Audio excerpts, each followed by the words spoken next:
Jubilee hills bypoll ఝలక్ 2025 bypoll election scenario మా Kaiser news public survey ప్రకారం ఈసారి ఓటర్ల టర్న్అవుట్ 1,50,000 నుండి 1,60,000 ఓట్లుగా నమోదు కావచ్చు. కైజర్ న్యూస్ సర్వే ప్రకారం పార్టీ వైజ్ పర్ఫార్మెన్స్ అంచనా వేస్తే కాంగ్రెస్ కు 65,000కు పైగా ఓట్లు, బీఆర్ఎస్ కు 55,000కు పైగా ఓట్లు, బీజేపీకి 23,000కు పైగా, హెచ్వైసీ సల్మాన్ ఖాన్ కు 7,000కు పైగా, అదర్స్ అంటే నోటా ఇండిపెండెంట్ లో చూసుకుంటే కనుక 2,000కు పైగా ఓట్లు రావచ్చని అంచనా. కైజర్ న్యూస్ సర్వే ప్రకారం కాంగ్రెస్ కు 10,000 ఓట్ల ఆధిక్యంతో జూబ్లీ హిల్స్ సీట్ కైవసం చేసుకుంటుంది. బీఆర్ఎస్ ఒక మెట్టు దిగి సెకండ్ పొజిషన్ లో ఉంటుంది. BJP as usual third position లోనే ఉంటుంది. హెచ్వైసీ సల్మాన్ ఖాన్ తన మొదటి ఎంట్రీతో 7,000కు పైగా ఓట్లతో నేనున్నానని చెప్పే సూచనలు కనిపిస్తున్నాయి. ఇక్కడ సల్మాన్ ఖాన్ తన ఎంట్రీతో మైనారిటీ ఓట్ల ఖజానా నుండి 7,000కు పైగా ఓట్లు కొల్లగొట్టే ప్రయత్నం చేస్తాడు. ఇలా అయితే ఎవరికి నష్టం? అటు Congress vote bank and BRS vote bank ఇదొక పెద్ద డెంట్ అవ్వచ్చని మా కైజర్ సర్వేలో తేలింది. 2023 ఎలక్షన్స్ తీసుకుంటే టోటల్గా పోలైన ఓట్లు 1,83,312. గెలిచింది మాగంటి గోపీనాథ్ బీఆర్ఎస్ నుండి.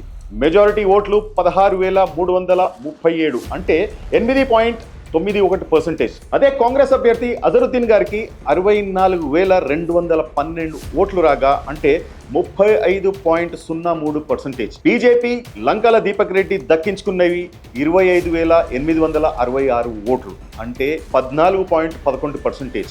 ఏఐఎంఎం రషీద్ ఫరాజుద్దీన్ కు 7,849 ఓట్లు రాగా అంటే 4.28%. నోటాకు 1,374 ఓట్లు అంటే 0.75%. ఇండిపెండెన్స్ కు 3,463 ఓట్లు రాగా అంటే 1.9%. ఈ లెక్కన బీఆర్ఎస్ జూబ్లీ హిల్ సీట్ను కైవసం చేసుకుంది. మాగంటి గోపీనాథ్ గారి మరణాంతరం బైపోల్స్ వేడి పీక్ సమ్మర్ను గుర్తు తెస్తోంది.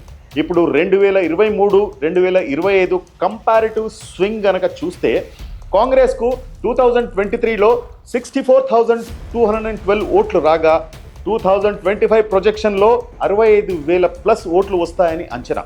2023కి 2025కి లెక్కల్లో పెద్దగా తేడా లేకపోయినా కాంగ్రెస్కు బీఆర్ఎస్కు మాత్రం కోలేని దెబ్బ పడే ఛాన్స్ ఉంది.